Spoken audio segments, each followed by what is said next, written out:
Plaintiff Shane Withrow dated the defendant, and while on vacation, the defendant disappeared from their hotel room, and Shane found him in the hotel ballroom finishing up a sexual act on another man.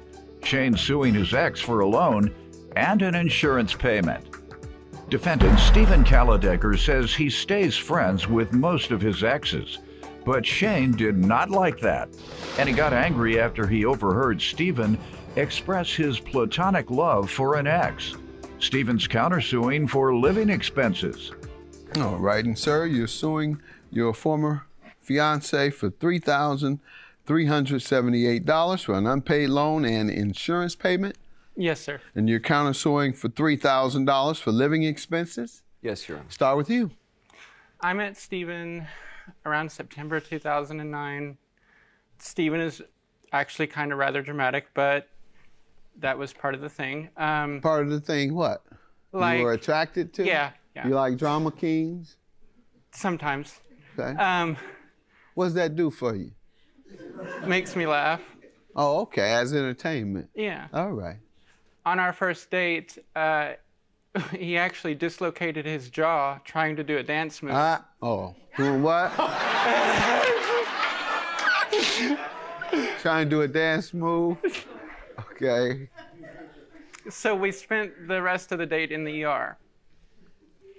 So, We'll get some background from you, sir, why he gets it together. Thank you. I met Shane, and when we met, things were good. He was a very, very sweet guy. And you had a sense of humor. And he had a sense of humor. I had a sense of humor. I couldn't dance. That's just I can't dance. It's obvious. But things were very, very good when we first met. Things didn't always stay that way. What were the challenges? The challenges were, after we moved in together, there was a lot of emotional and mental abuse. By him? By him. And things got physical from time to time. There was an incident. You say a lot of it. What do you attribute it to? I think there was kind of a disconnect between us. My sense of humor, He said that's what he liked about you. Yeah, but I don't think he liked that much. You went too far sometime. I did. However, I tried to keep it real. There was an incident where we went to New York. We were celebrating Christmas, so we wanted to go to Niagara Falls. Things had kind of fallen apart, so to speak. So we went to kind of rekindle. I stay friends with most of my exes. And my one ex contacted me while we were in Niagara Falls in New York to wish me a Merry Christmas. And at the end of the conversation, I said, I love you. It was nothing over the top. I love you, like I want to be with you. What more can you say to express? Isn't that the highest level? It is. Of intimacy? And it could be, I think the highest level is, and Martin Luther King said this. He said there's 3 types of love. There's romantic love, there's family and friends love, and then there's selfless love. And he said the highest level of love is a selfless love. And that's the type of love you're expressing for the guy. He wasn't trying to get romantic with the guy. It wasn't the romantic love. It was selfless love. He was saying to the man, I love you because I want you to feel good today. Well, and I shouldn't be saying this because my boyfriend is listening. But I gotta express it because it's the highest form of love. Yes. That's what he was doing, right? Yeah. Right. Defendant Stephen Kaladecker is being sued by his ex, who claims once while on vacation, he walked into the hotel ballroom and caught Stephen finishing up a sex act on another man. Go ahead. Well, one of the reasons that I felt that way is because in 2010, we were on vacation, and he said we were at a hotel room, and he said he was going to go down the hall and get some ice. Well, a while had passed, and I was wondering, okay, where's the ice? And he I went looking for him, and I found him finishing up a sexual favor with somebody in the ballroom. And the bad part about all of this, he never brought the ice to the room. That ice melted, doctor. Yeah. That's great. And how did you react? What happened? Tell me the end of the story. We all want to know the end of the story. He came back. I was very hurt. What'd you say? I was speechless for a little bit because I didn't, I mean. When you did get your breath back, what did you say? I said, don't I make you happy? I mean, what can you say? But we worked through it, and That's pretty rough. yeah. But I'm a very kind-hearted person. Okay. He says you were verbally abusive, and did you say no. physical a time or two? There were times. All right. You don't agree with that? Well, when you get time after You all time, slow about talking. I believe there's something going on here that I don't know about and you're trying to keep from. Who's violent? Somebody's either violent or they're stealing or they're a dope addict. being too careful with your words. All right, sir. Tell me what you're suing him about on this loan and insurance payment. All right. In June in 2019, he asked me to borrow $3,000 for the purchase of a When did you all break up? 2013. We didn't Okay. talk for a while, and then we became friends. Did he tell you he loves you as an ex? Nope. I do. I do. All his other exes, Or the ex that happened to call that day, But when you called me, he doesn't say that. Yeah. Go ahead. So he asked for a loan. Did you grant it to him? It was a verbal agreement that it would take a month or so to sell the vehicle, and if there was any difference in the sale of the vehicle, then he would pay back the difference. Okay, and what has happened? Absolutely nothing. Okay, sir, what do you say? It was more than a verbal agreement. There was an agreement made. You have that? I do have the A written agreement? Very good. You didn't know this existed? Yes, I did. Go ahead. The reason there's no time on there, it was a 99 Suburban with 300,000 miles. There were a lot of new parts, but it would take a lot to get it to sell.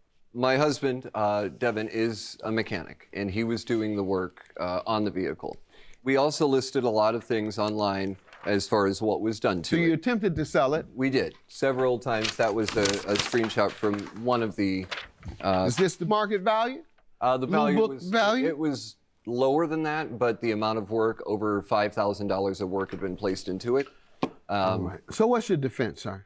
Well, the vehicle, the last day, which was on September 9th, Devin had taken the vehicle to work, where he works at a shop.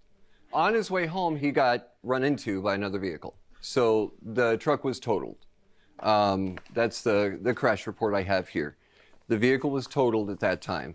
The insurance company obviously valued the vehicle at $400. This is after the agreement. That's after the agreement. So why wouldn't you still have to pay? What you're telling me is that you couldn't sell it. Well, the agreement says any deficiency of the value of the loan will be repaid as agreed. Your husband reduced the value. So he was not at fault. He was not at fault. Okay, well, whoever is at fault, he certainly had zero to do with it. And it didn't affect your agreement. What affects the agreement is it went down in value. Defendant Stephen Kaladecker is being sued by his ex, who claims once while on vacation, he walked into the hotel ballroom and caught Stephen finishing up a sex act on another man. Why does he owe you for insurance payment? Y'all need to leave this weed alone. You can't have talk. Lay off the weed, man. Go ahead. I agreed to put him and his cars on my insurance because it was a significant deduction in the payment. And I was assuming that the truck was going to be sold in a timely fashion. I figured that everything would kind of fall into place, and it didn't, and literally nothing got paid. Sir? I have the bank statement showing the payment of the insurance. Let's see it. What made you think it hadn't? Because he is showing me a payment, he says. Because I have a bill right here from Progressive that Let's they see it. sent me. Thanks.